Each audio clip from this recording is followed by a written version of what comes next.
सत्ता और पैसे का नशा अधिकांश लोगों के सर पर चढ़कर बोलता है। मैं बार बार कहता हूं, कई वीडियोज हैं मेरे। लेकिन उत्तर प्रदेश के कैबिनेट मंत्री स्वतंत्र देव सिंह के सर पर चढ़कर भी बोलने लगेगा, इसका मुझे अंदाजा नहीं था और किसी को भी नहीं रहा होगा। एक तो भाजपा अपने आप को नैतिकता से जोड़कर रखने वाली पार्टी बताती है, व्यक्ति निर्माण की बात करती है, लेकिन स्वतंत्र देव सिंह उम्र के इस पड़ाव पर इस तरह का व्यवहार करेंगे, किसी ने सोचा नहीं होगा। एक महिला उनसे लगातार कह रही है कि इलाके का दरोगा उनसे एक लड़की की मांग करता है, 15 साल की लड़की की। किस काम के लिए, आप समझ गए होंगे। और स्वतंत्र देव सिंह काजू खाते हुए, मुस्कुराते हुए अपनी कार की तरफ बढ़ते जाते हैं।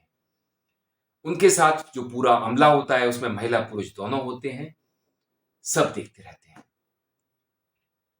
तो ये है आज का चाल चरित्र और चेहरा भारतीय जनता पार्टी के नेता का। आगे आप वीडियो देख लीजिए, आपको अंदाजा लग जाएगा। 15 साल की सब लड़की जो इतने शर्मा बहुत तो दोस्तों, आपने वीडियो देखा, आपकी समझ में आ गया होगा। अब हम बढ़ते हैं दूसरी कहानी की तरफ, जाट। इस समुदाय के बारे में बहादुरी की कहानियां कहीं सुनी जाती रही हैं। जाट रेजिमेंट भी है आर्मी में और इनका बहादुरी का स्वर्णिम इतिहास रहा है। मेरठ, बागपत, मुजफ्फरनगर, आगरा तक जाटलैंड कहा जाता है। राजस्थान, पंजाब, हरियाणा में भी बड़ी संख्या में जाट रहते हैं। जाटों के बारे में कई कहावतें भी हैं। एक थोड़ी नेगेटिव कहावत है, लेकिन मैं आपसे शेयर कर लेता हूं। जाट मरा तब जानिए जब चालीसा हो।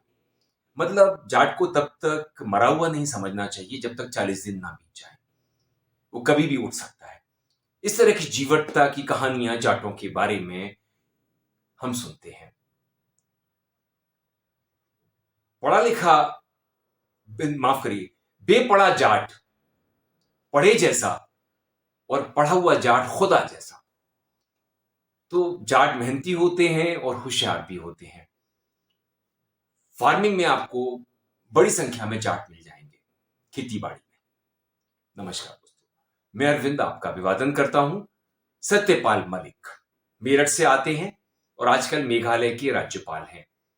भाजपा में हैं, भाजपा के उपाध्यक्ष भी रहे हैं। इससे पहले बिहार, गोवा, ओडिशा के राज्यपाल रह चुके हैं। 1819 में जम्मू कश्मीर के राज्यपाल थे और धारा 370 35 ए उनके कार्यकाल के दौरान ही हटाई गई थी। तो महामहिम का जो स्वभाव है उससे सभी परिचित होंगे। बेबाकी के लिए अपनी और ज्यादा कुछ डिप्लोमेसी नहीं बरतते बोलते वक्त, ना मैनिपुलेटिव हैं, लेकिन उन्होंने लंबी राजनीतिक यात्रा पूरी की है। विधायक, दोनों सदनों के सांसद, वीपी सिंह सरकार में संसदीय और पर्यटन राज्य मंत्री और कई पदों पर सत्यपाल मलिक रहे हैं। वर्तमान सरकार की आंखों की किरकिरी बने रहते हुए भी राज्यपाल बने हुए हैं। लंबे समय से टिप्पणियां करते हैं। आज झुंझुनू राजस्थान में थे, उन्होंने अडानी से लेकर के ईडी तक और इनकम टैक्स डिपार्टमेंट तक टिप्पणी कर डाली। अडानी के बारे में पहले सुन लीजिए। उन्होंने कहा कि अडानी तो अमीर से अमीर होते जा रहे हैं और हमारी किसान गरीब से गरीब, जबकि किसान मेहनती होता है, होशियार भी होता है। तो किसानों का दर्द उनकी जुबान पर छलक पड़ा। किसान आंदोलन में भी आवाज उठाते रहे। ईडी और इनकम टैक्स के बारे में उन्होंने कहा कि कुछ भाजपा के नेताओं के अभी छापे डाले जाने चाहिए, क्योंकि वहां भी कुछ दाल में काला दिखाई पड़ता है और उससे भाजपा की जो इमेज है, सरकार की इमेज है, वो सुधरेगी कि भाजपा किसी को नहीं बख्शती। तो जिस तरह की बात सत्यपाल मलिक कहते हैं, उसके लिए बड़ी हिम्मत चाहिए होती है। उन्होंने उपराष्ट्रपति पद के चुनाव के बारे में भी कहा कि मुझे भी कुछ इस तरह के इशारे किए गए थे, लेकिन चुप रहने के लिए भी कहा गया था, लेकिन मेरा स्वभाव ऐसा है नहीं, तो मैंने इस पद का लोभ छोड़ दिया।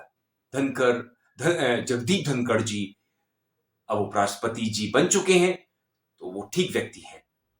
तो सत्यपाल मलिक इस वर्तमान सरकार में, केंद्र सरकार में प्रधानमंत्री के लिए, उनकी नीति के लिए विरुद्ध खुलकर बोल देते हैं। उन्हें अपने शहीद होने की चिंता नहीं है। तो आजकल के इस दौर में इस तरह के जो शेरदिल लोग हैं वो कम पाए जाते हैं। नहीं तो लोग छोटी छोटी बातों से डरने लगते हैं। और मलिक हैं कि उम्र के इस पड़ाव में 1940 में पैदा हुआ व्यक्ति अभी भी शहीद होने को तैयार है। हालांकि लोग तो किसी उम्र के पड़ाव में शहीद होने को तैयार नहीं होते सिवाय फौज के, लेकिन सत्यपाल मलिक ने कभी परवाह ही नहीं की, उम्र कुछ भी रही हो।